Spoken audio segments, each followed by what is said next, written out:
تو کوئی اندازن کوئی تاریخ بتائے، رمضان آ جائے گا 43 دن کے بعد۔ سبسکرائب کریں اور بیل دبائیں تاکہ کوئی خبر رہ نہ جائے۔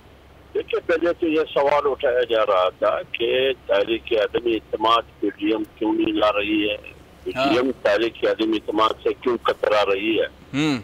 اب جب بیٹھک ہو گئی پی ڈی ایم کی پلیٹ فارم سے 8 جماعتوں کی اور تحریک عدم اعتماد موجودہ وزیر اعظم جو ایک غیر منتخب مسلط وزیر اعظم ہے کے خلاف تحریک عدم اصلاح ہو چکا، تو پھر مولانا صاحب نے پیپلز پارٹی سے کیا، اسد علی زرداری صاحب نے اس کی حمایت کا اعلان کیا، اور اسی سلسلے کی کڑی ہے بیتی کہ چودھری برادران کے پاس مولانا صاحب گئے کہ دیکھیے مسئلہ ہے ملک کا اور ملک کی معیشت کا اور 22 کروڑ عوام کا۔ ٹھیک ہے، اگر مسئلہ ایک پارٹی کی ہے، ایک شخص کی ہے، وضاحت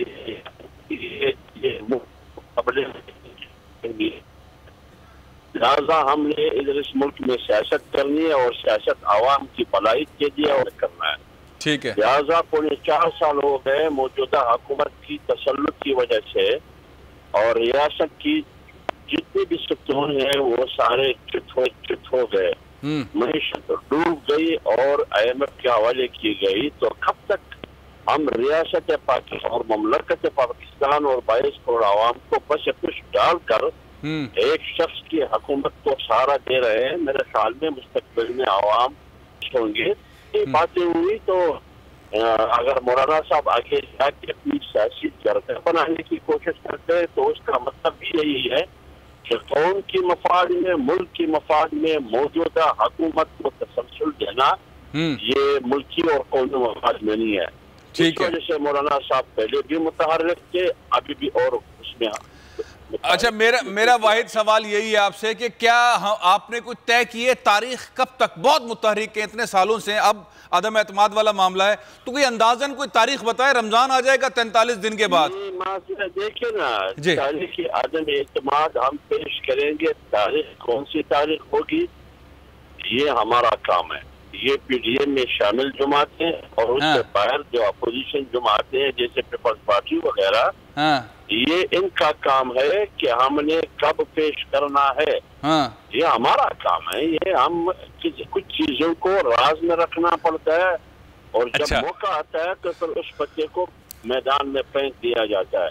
ٹھیک ہے، لہٰذا کھلاڑی جو ہے، کھلاڑی وہ 11 کھلاڑی کے، لیکن جو ادھر 12واں کھلاڑی ہے اس کو کس کو وہاں ادھر جو کھلاڑی بیٹھے 5-6 ان میں سے کس کو کھیلنا ہے، کس کو نہیں کھیلنا ہے، کس کو میدان میں اتارنا ہے، کس کو نہیں، لہٰذا کس پتے کو استعمال کرنا ہے، کس کو نہیں، یہ ہم پر چھوڑ دیں، انشاءاللہ وقت آئے گا۔ نہیں، یہ تو آپ نے ویسے جس طرح سے سمجھایا ہے نا، کرکٹ کی لینگویج میں آپ نے سمجھایا ہے کس کھلاڑی کو کھلانا ہے، 12ویں نمبر پہ کس کو بٹھانا ہے، یہ تو طے ہو گیا۔ مولانا فضل الرحمان کی پارٹی میں بھی اب کرکٹ جو ہے وہ اس کی زبان جو ہے پاپولر ہے۔ اچھا، صرف یہ بتائیے، یہ جو اتحادی جماعتیں ہیں حکومت کی، ان کے ساتھ کس حد تک آپ قریب آ چکے ہیں اپنی بات کو قائل کروانے میں؟ کیونکہ اگر یہ نہیں ہٹتے حکومت کے ساتھ اور اسٹیبلشمنٹ نیوٹرل رہتی ہے تو سینیریو تو پھر نہیں بنے گا۔ آپ کی جو پچھلی بہت ساری کوششیں تھیں، یہ کوشش بھی ناکام ہو سکتی ہے، آپ کو اندازہ ہے اس چیز کا؟ دیکھیے، جتنی بھی اعلیٰ جماعتیں ہیں، پیمل کیو ہے، ایم کیو ایم ہو، جی ڈی اے ہو یا کوئی اور پارٹیاں ہو، وہ سب بے وطن ہے اور یہ 22 کروڑ عوام کے لیے ان کا تقدو ہے۔ وہ اس پر ہاتھ رکھ کے کیا موجودہ حکومت کی تسلسل سے پاکستان کو نقصان ہوگا یا فائدہ ہوگا، 22 کروڑ عوام کا نقصان ہوگا یا فائدہ ہوگا؟ کیا اس حکومت کے ساتھ دینے میں پی ایم ایل کیو مستقبل انتخابات میں نقصان اٹھائے گی یا فائدہ اٹھائے گی؟ تو لہذا اگر اپنی سیاست ملکی مفاد اور قومی مفاد کو سامنے رکھتے ہوئے پھر پی ایم ایل کیو کو، ایم کیو ایم کو، اتحادی جماعتوں کو یہ فیصلہ کرنا ضروری ہے کہ ہمیں عمران خان کی مفاد عزیز نہیں ہے نہ اس کی اقتدار، ہمیں ملک اور قومی مفاد عزیز ہے۔ تو اس سے میں کہتا ہوں یہ سنجیدہ قیادت ہے، انشاءاللہ یہ فیصلہ یہی۔ بہت بہت شکریہ۔ سبسکرائب کریں اور بیل دبائیں تاکہ کوئی خبر رہ نہ جائے۔